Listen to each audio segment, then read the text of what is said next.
जी मैं मौजूद हूँ बलूचिस्तान की सबसे बड़ी और पुरानी यूनिवर्सिटी ऑफ बलूचिस्तान में, जहाँ असातिज़ा और दीगर स्टाफ की तनख्वाहों की अदम अदाई का जो मसला है वो एक बार फिर से सर उठा चुका है।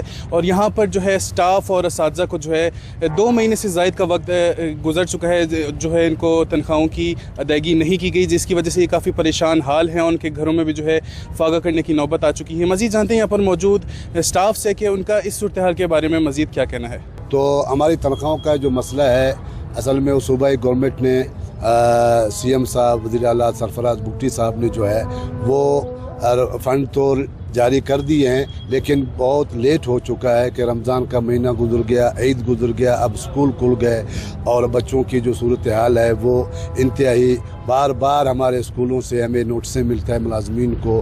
तो पैसे तो इन्होंने दे दिए हैं, लेकिन अभी तक हमारे पास पहुँचे नहीं हैं। और हमारे CM साहब से, सूबाई गवर्नमेंट से और HEC की चेयरमैन डॉक्टर मुख्तार साहब से ये गुजारिश है और ये अर्ज़ है कि मेहरबानी करके दोनों वफाकी और सूबाई गवर्नमेंट जो है ख़ासकर बलूचिस्तान की यूनिवर्सिटियों की तरफ तवज्जो दें, बखलूस जो है खुसूसन बलूचिस्तान यूनिवर्सिटी की तरफ जो पैसे हैं वो दे दें, ताकि गुज़श्ता कई सालों से ये मसाइल चलते आ रहे हैं। जैसे कि आपको पता है कि गुज़श्ता 4-5 साल से यूनिवर्सिटी मुकम्मल क्राइसिस में है। 1 महीने की तनख्वाह होती है, फिर 3 महीने की नहीं होती, फिर 3 महीने के बाद फिर कुछ मिल जाता है, फिर उसके बाद फिर हम रोडों पर होते हैं। तो इससे पहले भी हमारी कई बार वज़ीर आला साहब से जॉइंट एक्शन कमेटी के हवाले से मीटिंगें हो रही। उसके कहने पर हमारा जो एहतजाजी तहरीक था वो हम लोगों ने मौखर किया, बल्कि ख़त्म किया।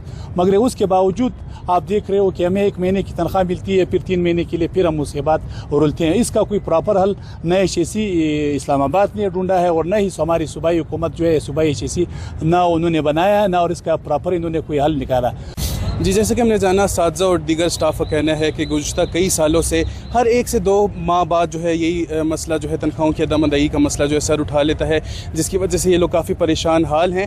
लेकिन ना ही सूबाई हुकूमत ना ही वफाकी हुकूमत की जानिब से इस मसले के हल के लिए जो है कोई खातिर ख्वाह इक़दाम लिए जा रहे हैं, ना ही संजीदगी का मुजाहिरा किया जा रहा है। लिहाजा इनका हुकूमत वक्त से मुतालबा है कि तनख्वाहों की अदम अदायगी का जो मसला है उसको हल करने के लिए खातिर ख्वाह इक़दाम लिए जाएँ। बसूरत दीगर इनकी जानिब से एक बार फिर सरियाब रोड पर एहतजाजी धरना दिया जाएगा। रिपोर्टर मोहम्मद बिलाल, कैमरामैन यासिर के साथ वश न्यूज़, क्वेटा।